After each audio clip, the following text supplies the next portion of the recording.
ओम नमो भगवते वासुदेवाय। ओम नमो भगवते वासुदेवाय। ओम नमो भगवते वासुदेवाय। नारायणं नमस्कृत्यं नरं चैव नरोत्तमं देवीं सरस्वतीं व्यासं ततो जयमुदीरयेत् नष्टप्रायेषु भद्रेषु नित्यभागवतसेवया भागवते उत्तमश्लोके भक्तिर्भवति नैष्टिकी। Hare Krishna, welcome to this discussion on Srimad Bhagavatam. We are right now discussing on Canto 1, Chapter 15. The title chapter is The Pandavas Retire Timely. We have completed the first four sections, which comprises shlokas 1 to 31, and we have also discussed shloka number 32 up to 35. Now, Yudhishthir Maharaj is discussing about what he has to do next. Shlokas, we need to discuss these part, that is Krishna's disappearance and Kali's entrance. Yudhishthir Maharaj enthrones Parikshit and Vajra. Then shloka number 40 to 44, Yudhishthira retires independently, and then other Pandavas, Draupadi and Vidura depart. This is the total discussion. Let us try to complete this chapter today. Let us go to shloka number 36. यदा मुकुन्दो भगवान् यदा मुकुन्दो भगवान् इमामयीं जहावस तन्म श्रवणीय सत्ततः तदाह एव प्रतिबुद्धचेतसाम् अभद्रहेतु कलिरवर्तता. So here we see both Kali and Krishna relation. When the personality of Lord Krishna left this earthly planet in this self same form, from that very day, Kali, who had already partially appeared, became fully manifest to create inauspicious conditions for those who are endowed with poor fund of knowledge. Swatanva. Swatanva is very important, which says that Lord left this world in the self same body. Lord leaving this earth and other human beings, other living entities leaving earth are not safe. That is what is the point here. Kali entered soon after the end of Mahabharata war. But due to the presence of Krishna, Kali could not manifest his form. Therefore, after the disappearance of Krishna, Kali is now manifesting. Kali is exerting its influence on people who are less intelligent, low, or degraded in their consciousness or character. The influence of Kali is seen on people who have not developed Krishna consciousness. Srila Prabhupada writes, the influence of Kali can be enforced only upon those who are not fully developed in God consciousness. One can neutralize the effects of Kali by keeping oneself fully under the supreme care of personality of Godhead.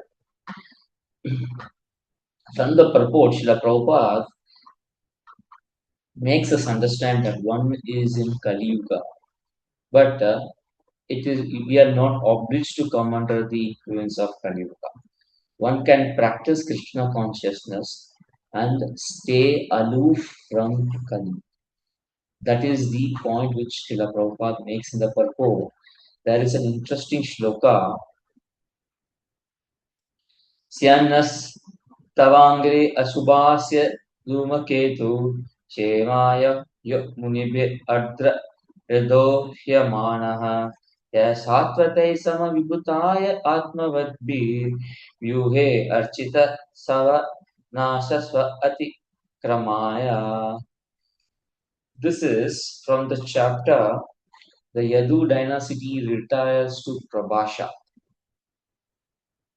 The meaning of the shloka is great sages desiring the highest benefit in life Always cherish your lotus feet within the hearts, which are melted by love for you. Similarly, your self controlled devotees, desiring to cross beyond the material kingdom of heaven to achieve opulence equal to yours, worship your lotus feet in the morning, at the noon, and in the evening. Thus, they meditate upon your lordship in your quadruple expansion.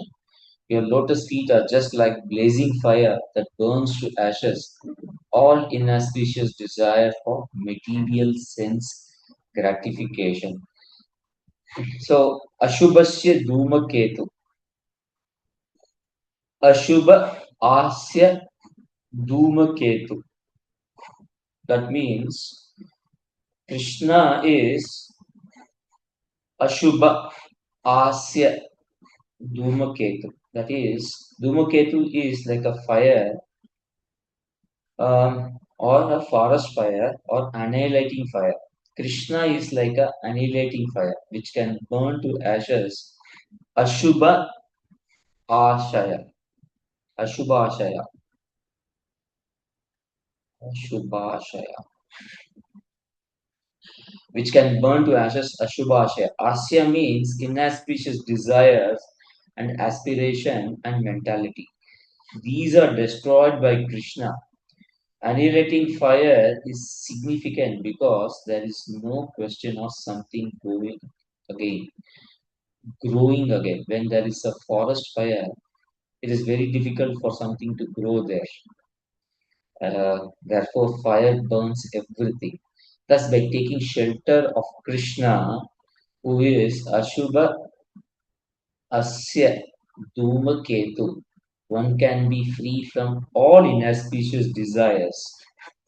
And we see that Kali is full of inauspiciousness.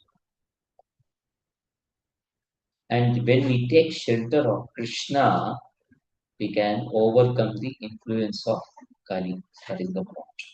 Let's go to the next sloka. युधिष्ठिरस्तत् परिसर्पणं Buddha पुरे च राष्ट्रे च गृहे तथात्मनि विभाय लोवरदं जिह्वा हिंसनादि अधर्मचक्रं गमनाय पर्यदाता पर्यदातः. So, Parayadat. Maharaj Yudhishthira was intelligent enough to understand the influence of the age of Kali, characterized by increasing avarice, falsehood, cheating, and violence throughout the capital, state, home, and among individuals. So he wisely prepared himself to leave home and he dressed accordingly. Parisarpama, Parisarpana.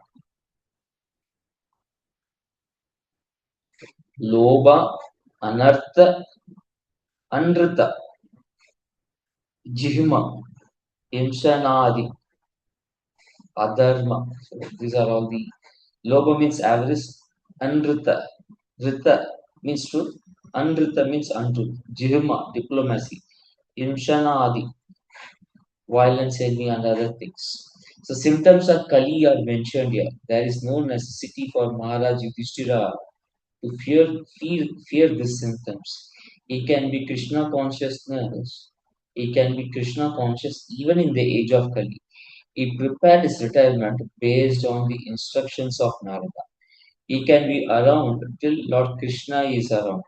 Thus, a devotee can stay in Kali Yuga based on the duty he has to fulfill. If his duty is fulfilled based on the instructions of authority, he can plan and exit. Narada already told Yudhishthir Maharaj that he can plan his exit. Therefore, Yudhishthir Maharaj and Pandavas decided to retire. They are companions of the Lord, so they think it is better to go back and be with Lord, and they want to wind up their activities as their activities are getting completed. That's the interesting point which Prabhupada writes in the purport. As soon as there is some young fellow to look after the household affairs, one should at once retire from family life to uplift oneself to spiritual realization. One should not rot in the dark well of household life till one is dragged out by will of Yamaraja. Modern politicians should take lessons from Maharaj Yudhishthira about voluntary retirement from active life and should make room for younger generation. Also, retired old gentlemen should take lessons from him and leave home for spiritual realization before being forcefully dragged away to meet death. Interesting point.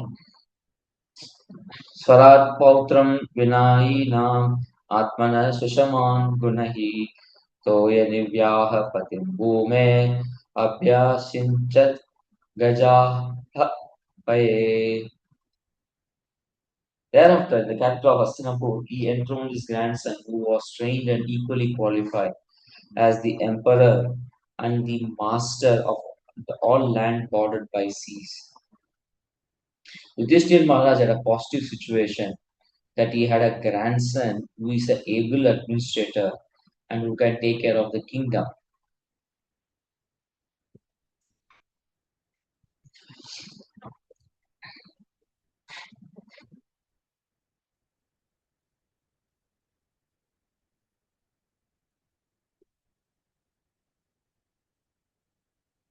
See, Prabhupada is mentioning here the happiness of the citizen was due to ample production of natural produce such as grains, fruits, milks, herbs, valuable stones, minerals, and everything that the people needed. They were even free from all bodily miseries, anxieties of mind, and disturbances caused by natural phenomena and other living beings. Because everyone was happy in all respects, there was no resentment, although there were sometimes battle between the state kings for political reasons and supremacy. Everyone was trained to attain highest goal of life, and therefore the people were also enlightened enough to quarrel over trivialities, not to quarrel over trivialities. The influence of age of Kali gradually infiltrated the good qualities of both the kings and citizens, and therefore a tense situation developed between the ruler and the ruled. But still, even in this age of disparity between the ruler and the ruled, there can be spiritual emolument and God consciousness. That is a special prerogative.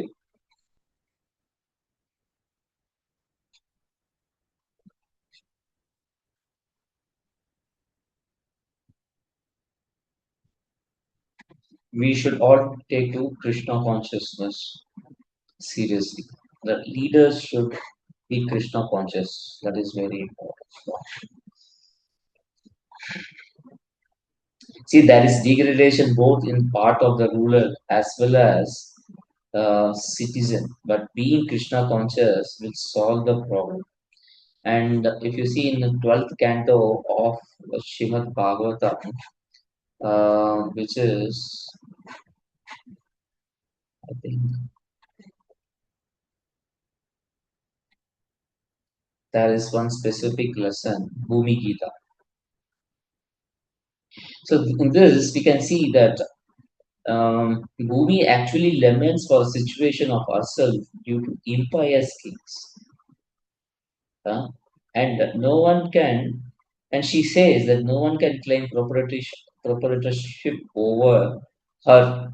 There will be a start point and an end point. Bhumi Mata laughs at the poor situation of kings who are claiming the proprietorship over her. These are all temporary. So you can see, seeing their false hopes, the earth simply laughs, for eventually they must leave the planet and go elsewhere. These are all temporary proprietors. A Krishna conscious king like Yudhishthira knows that Bhumi is a property of the Lord. So he has to take care of her and serve her. In the same consciousness, the citizens are also taken care. So the citizens also take care of earth and hence replenish her suitably. This ensures that there are no unnecessary imbalance and there is no unnecessary exploitation of people, unnecessary exploitation of earth. Both we should preserve. In the sloka number 39, Matu Rayam Tata Vajram Surashena Patim Tataha प्रजापत्यां हेस्तिम् अग्निम् अपिबत् ईश्वरः. The- Then he posted Vajra, the son of Aniruddha, grandson of Lord Krishna, at Mathura as the king of Surasena. Afterwards, Maharaj Yudhishthira performed a Prajapatya sacrifice and placed in himself the fire for quitting household life. Here, the fire which Yudhishthira Maharaj lit for himself is nothing but fire of renunciation. Srila Prabhupada is making a point on politician who wants to hold on the position till they are dying. So, just check it out.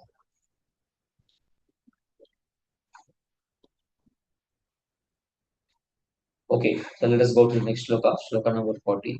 Visrijya tatra tatsarvam dukula valayadikam nirmamo nirahkarah sanchenna sheshabandhanaha.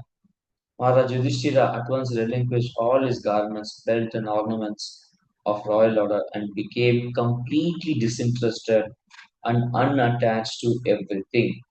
Yudhishthir Maharaj was not attached. After a long period of struggle, he got to become a kingdom.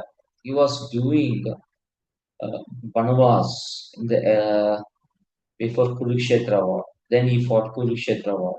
Then he got chance to sit on the throne with clothes, gem-studded clothes, royal golden throne, and all opulences which are which are paraphernalia of a prosperous king and the kingdom.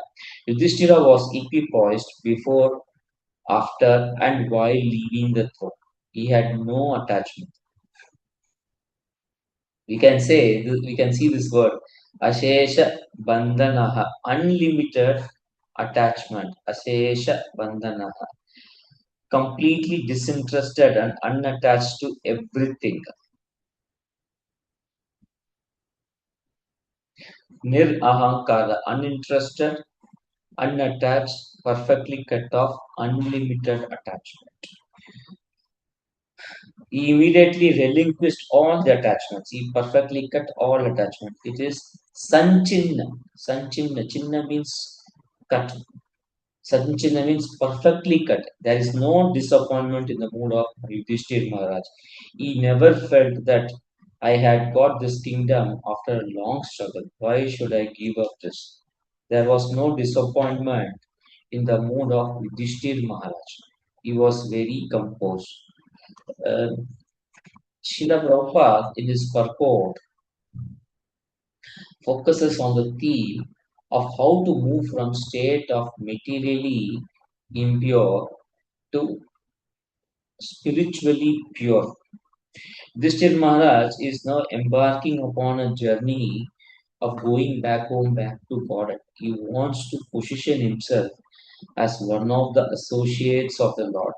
To go to that position, one should not have any attachment of this world.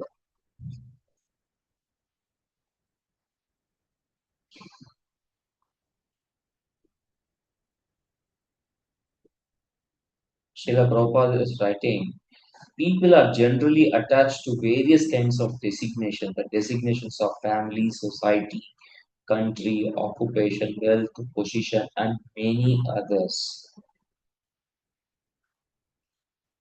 And Srila Prabhupada also writes, to become purified of material contamination is the necessary qualification of becoming one of the associates of the Lord. Materially impure state is to have so many resignations. Spiritually pure state is to be devoid of uh, any such designation and become the associate of the Lord.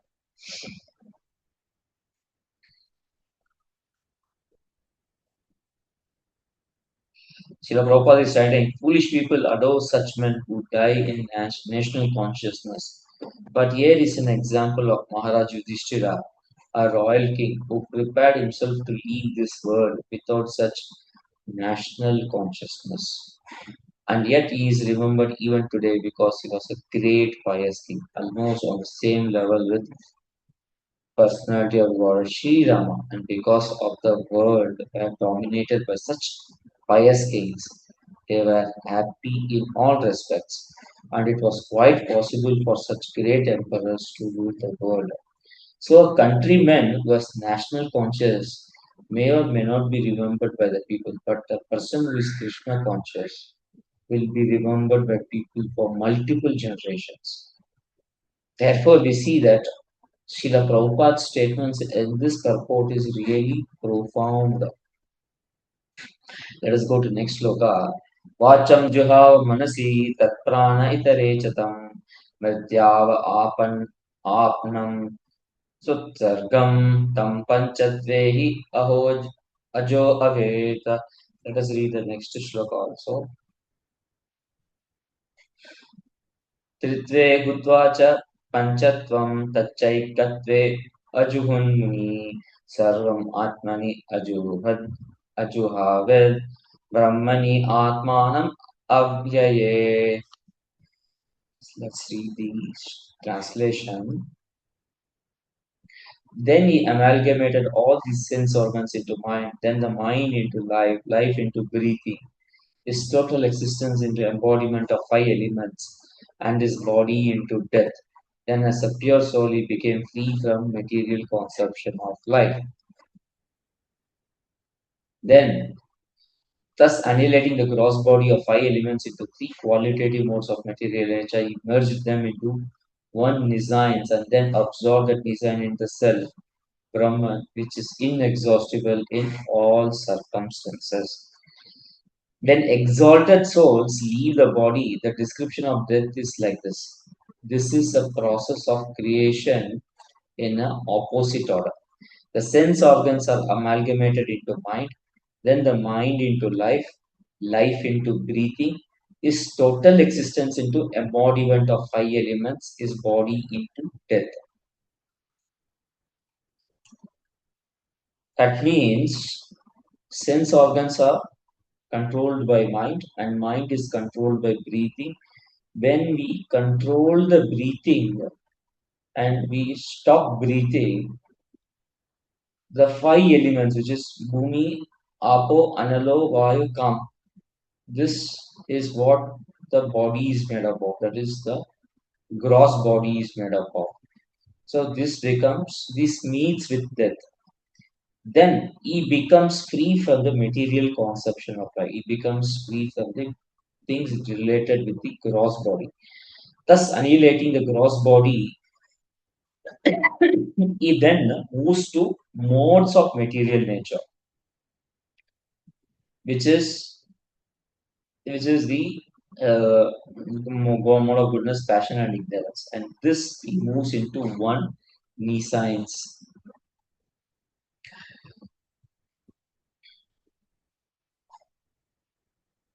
to spirit. So ekatve means into one nescience, and then absorb this nescience into self, Brahman, which is inexhaustible in all circumstances. Now, this nescience is something that is described in the second canto of Srimad Bhagavatam in description of creation. The universe is a seed called Pradhana, which comes from the pores of Mahavishnu. This Pradhana is then transformed into Mahatattva. This Mahatattva gets transformed into false ego, and this false ego is converted into three modes, and these three modes are converted into 23 limits. Now, this Ekatve that is referred here is referring to Mahatattva. It is referred to false ego, which further gets converted into Mahatattva, and Mahatattva gets converted into Pradhana, then it moves to Mahavishnu. So this entire thing is from false ego to its entrance into Mahavishnu is convert. considered as Ekatve. But instead of going into Mahavishnu, it goes into Brahmani. It goes into Brahman. It is Supreme Personality of God. In case of devotee, Brahman can be realized as Brahman, Paramatma, and Bhagavan.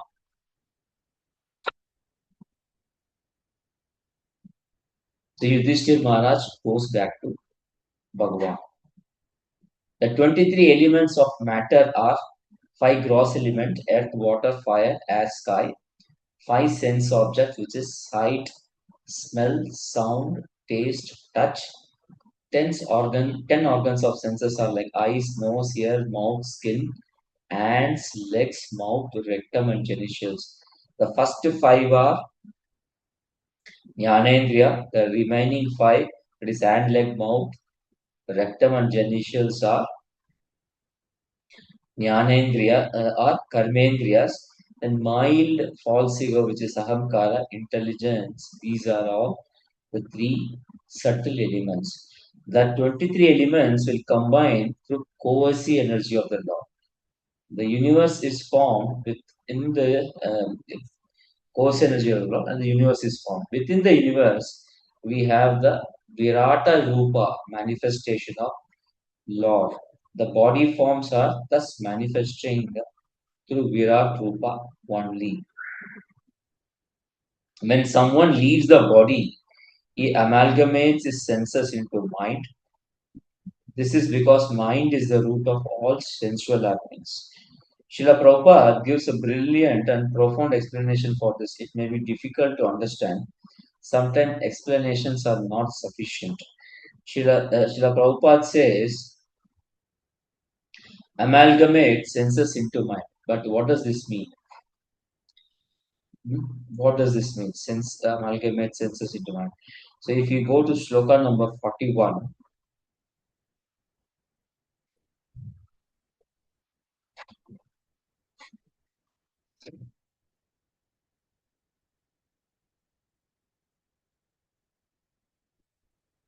first he concentrated all actions of senses and amalgamated into the mind. Or in other words, he turned his mind towards transcendental service of God. He prayed that since all material activities are performed by mind in terms of actions and reactions of material senses, and since he was going back to Godhead, the mind would wind up its material activities and be turned towards the transcendental service of the Lord. There was no longer a need for material activities. Actually, the activities of mind can be stopped, for they are reflection of eternal soul, but the quality of activities can be changed from matter to transcendental service of the Lord. So we see Srila Prabhupada is explaining how sense and mind are related with activities. The mind and senses are to be engaged in the transcendental service of the Lord. If you go to next shloka, shloka number 42,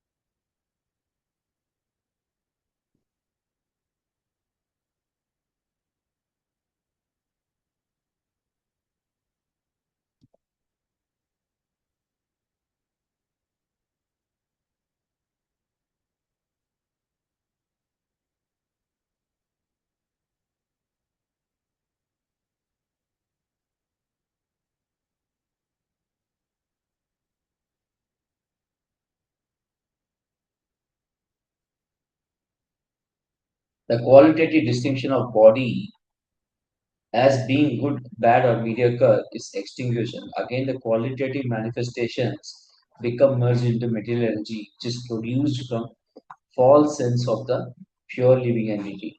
When one is thus inclined to become associated of the Lord, the personality of God, Godhead in one of the innumerable planets of the spiritual sky, especially in Goloka Vrindavana, one has to think always that he is different from the material energy. He has to nothing to do with it, and he has to realize himself as a pure spirit Brahman, qualitatively equal with the Supreme Brahman, Parameshvara. So we engage in transcendental service of the Lord. By doing this, we think that we are different from material energy and that we have nothing to do with it, but we have to serve the Supreme Lord. So this gives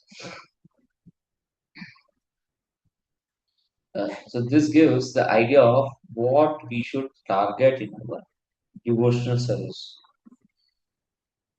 Now, Maharaj Yudhishthira, after distributing his kingdom to Parikshit Vajra, did not think himself of as emperor of the world or head of Kuru dynasties. This sense of freedom from material relationship, as well as freedom from material engagement of gross and subtle encirclement, makes one free to act as a servitor of the Lord.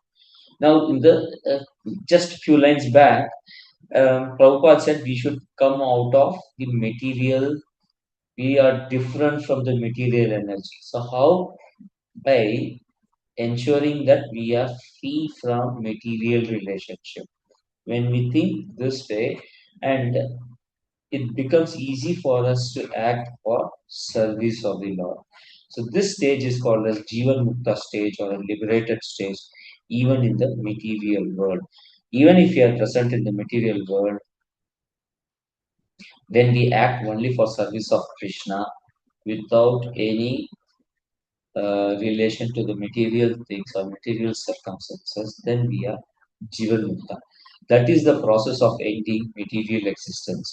One must not only think that he is Brahman, but must act like Brahman. One who only thinks himself as Brahman is an impersonalist. And when one acts like Brahman, he is a pure devotee.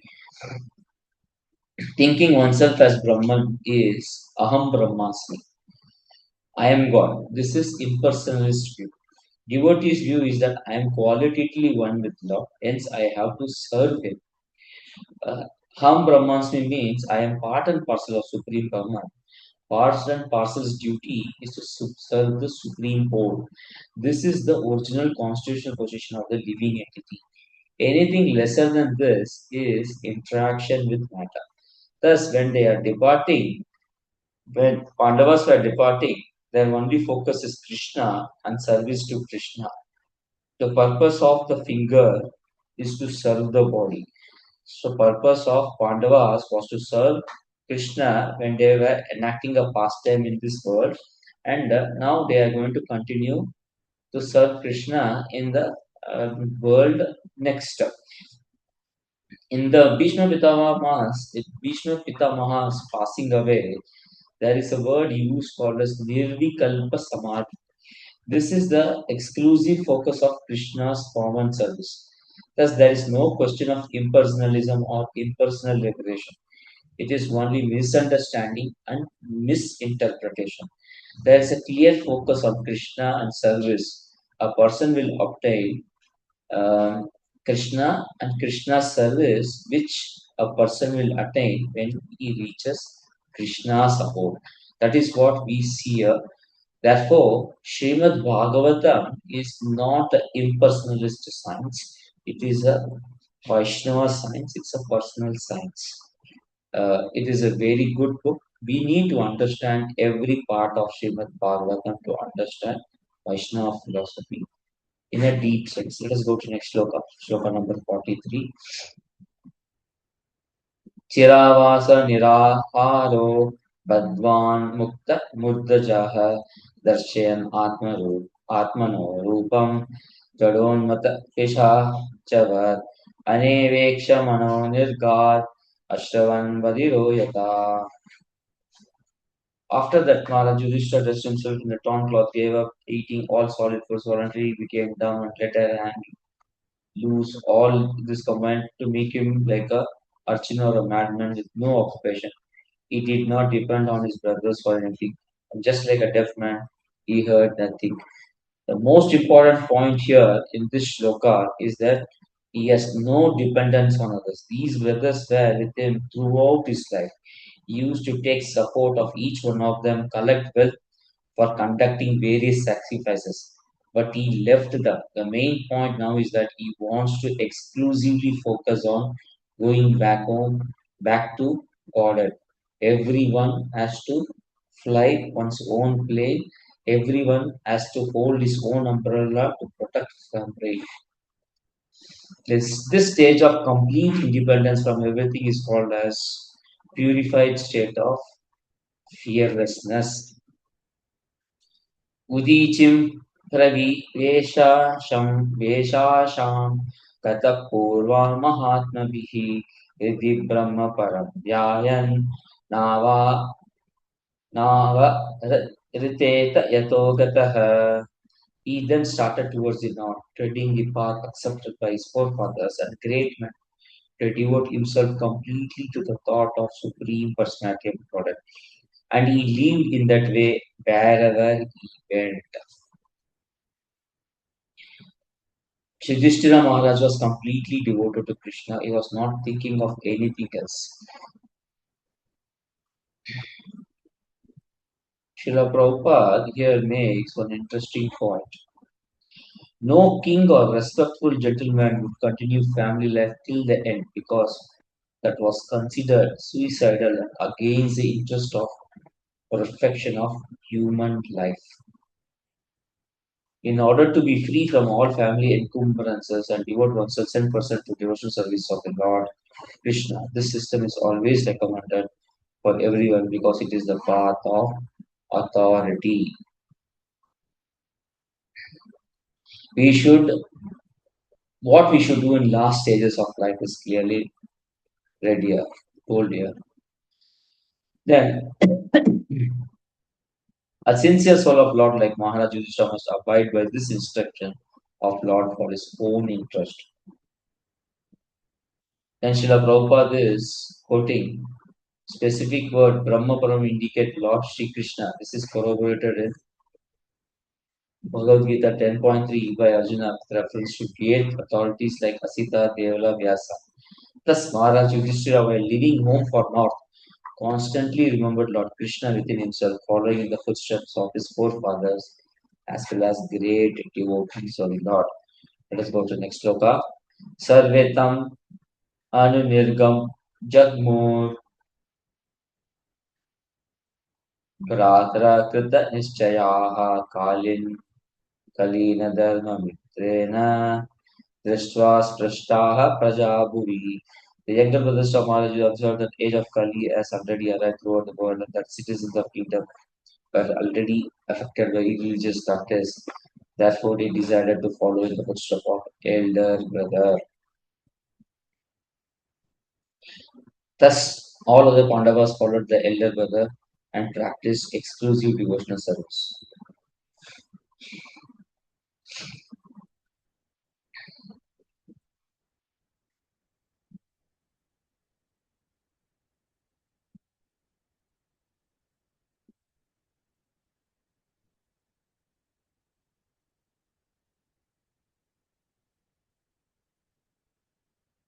Srila Prabhupada here writes an interesting point. Sometimes retired men are bewildered about how to engage themselves for the last days of life. Hence, a decision by authorities like Pandavas. All of them engage in favorably considering the devotional service of Lord Shri Krishna, the Supreme Personality of Godhead. Today's whole people just spend their time reading newspaper, gossip, watch TV channels, or go for a walk. They are confused. There is absolutely no Krishna consciousness. Srila Prabhupada is telling that these people should follow Pandavas. Let us go to next sloka 46. Te sadhu krita सर्वार्था ज्ञात्वात्यांतिकम् आत्मनः मनसा धारयाम आसु Vaikuntha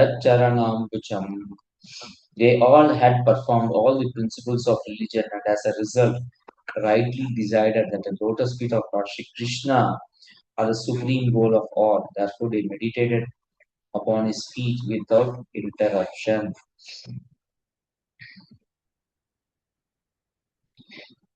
In the student life, it is student, the student nicely does his work, uh, studies properly, attends all the classes, attends all the exams, and tests nicely, completes all the assignments and homework properly, and at the end of course, there are no confusions in it.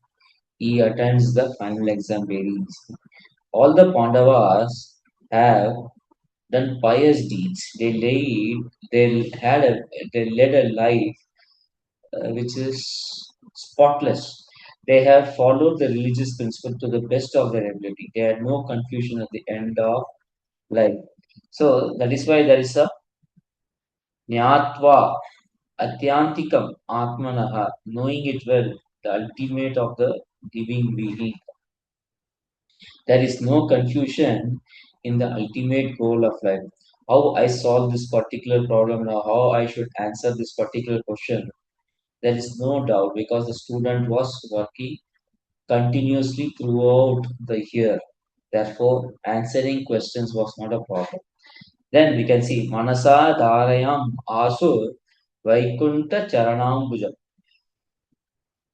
Manasa, within the mind, Dharayan Ashu, sustained Vaikunta, the Lord of spiritual sky, Charanambujam, the lotus feet.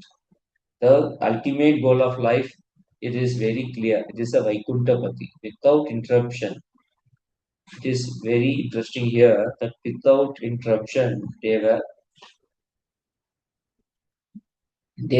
able to focus directly on you know, the lotus feet of the Vaikunta Pati. They have no confusion at all in their devotional service. There is an interesting shloka here, 118.4. Na tam shloka vartanam jasatam tatkatamutam syat sambramanta kalepi smaratam tatpadambujam. This was so because those who have dedicated their life to transcendent topics of personality of Godhead, of whom the Vedic hymns sing and who are constantly engaged in remembering the lotus feet of Lord, do not run risk of having misconceptions even at the last moment of life. Therefore, there was no confusion in the minds of Pandavas because their life was totally dedicated for Krishna. A materialist person may run into problems because he was focused on multiple things. He had to focus on family, business, car, bank balance, and he lost his views in these misconceptions. Whereas devotee is very clear that he has just to remember the lotus feet of Lord. We can take example of Srila Prabhupada, who even at the time of his last few days of the manifested pastimes in this earth, he was uh, he was giving Bhakti Vedanta purports to Srimad Bhagavata. The same way, Pandavas were not confused. They were just focused on Krishna. Let us go to next sloka, 47:14. Tadhyana Triktaya Bhaktya Vishuddha Dishana Pare Tasmin Narayana Pade Ekantam Mata Yogatim Avapo Duravapam Duravapam Te Asadvi Vishyatmavihi Viduta Kalmachasthanam Rajenatmaiva Atmanaiva He. Thus, by pure consciousness, due to constant devotional service, remembrance, they attain the spiritual sky, which is ruled over by Supreme Narayana, Lord Krishna. This is attained only by those who meditate upon one Supreme Lord without deviation. This abode of Lord Shri Krishna, known as Goloka Vrindavana, cannot be attained by persons who are absorbed in material consumption of life.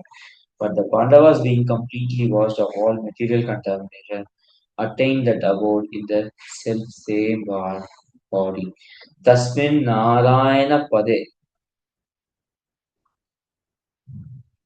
So you can see Tasmin Narayana Pade Ekantam Matayo Gatim. Since they were always thinking of Narayana, they went to Narayana.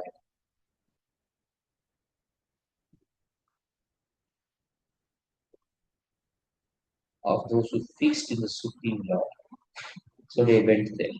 Let's go to next sloka. विदुरो अपि परित्याग्य प्रभाषे देहमात्मनः कृष्णावेशेन च चित्तः पितृभिः स क्षयं ययौ. Vidura, while on pilgrimage, left his body at Prabhasha. Because he was absorbed in thought of Krishna, he was received by denizens of Pitraloka planet, where he returned to his original post. Vidura was also a devotee of Lord, but he was in capacity of administrator of universe as Yamaraja. He came here to hear Krishna Katha and then went back to his post. Vidura had specific service allotted in this world, so he continued doing that.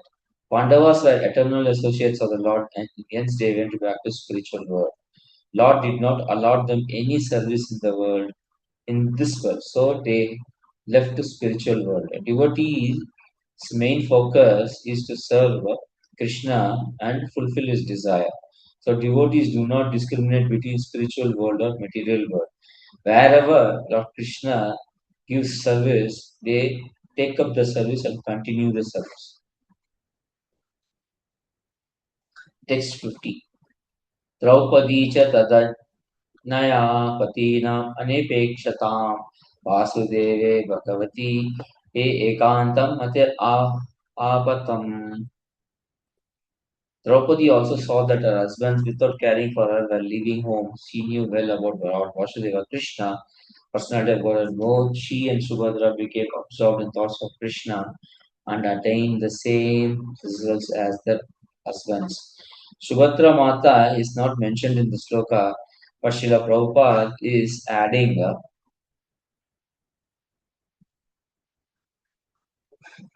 it in the translation. When flying an airplane, one cannot take care of other planes. Everyone has to take care of his own plane. And if there is any danger, no other plane can help another in that condition. Similarly, at the end of life, when one has to go back home, back to God, and everyone has to take care of himself without help rendered by the other. This is a very profound statement. The Thus, the sincerity and hard work which every devotee puts for service of the Lord is very important. Association of devotees is very important, though we have to take care of ourselves. Individual commitment is needed. Association will give support. This is important, especially at the time of departure. Association gives Krishna consciousness when we become incapable of taking care of ourselves. Text 51. यह श्रद्धयान यह श्रद्धयता भगवत्प्रियाणां पाण्डवसुतानाम् इति सम्प्रयाणम् शृणोति अलं स्वस्ति अयनं पवित्रं लब्ध्वा भक्तिम् उपैति सिद्धिम्. The subject of the departure of sons of Pandu for the ultimate goal of life, back to Godhead, is fully auspicious and is perfectly pure. Therefore, anyone who hears this narration with devotional faith certainly gains a devotional service of the Lord, the highest perfection of life. This is the fellowshipry about hearing departure of devotees. So far, we have heard the departure of Bhishma, Kunti, Pandavas, Vidura, Subhadra, Draupadi. Dhritarashtra's destination is not a pure destination. However, he understood the futility of materialistic life.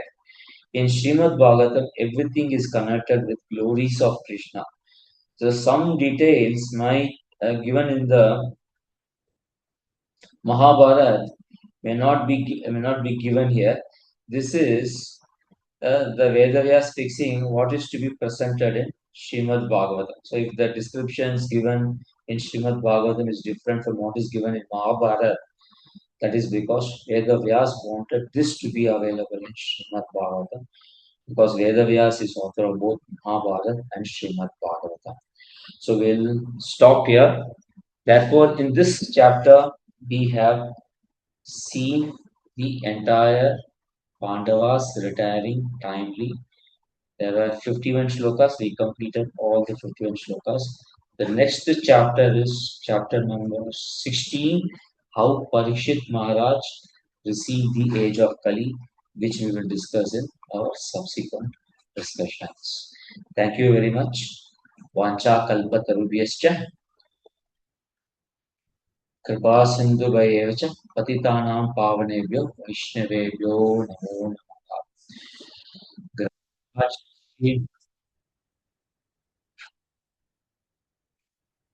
ग्रंथराज Shrimad Bhagavatam की जय। जगतगुरु शिला प्रभुपाद की जय। बोल ब्रह्म।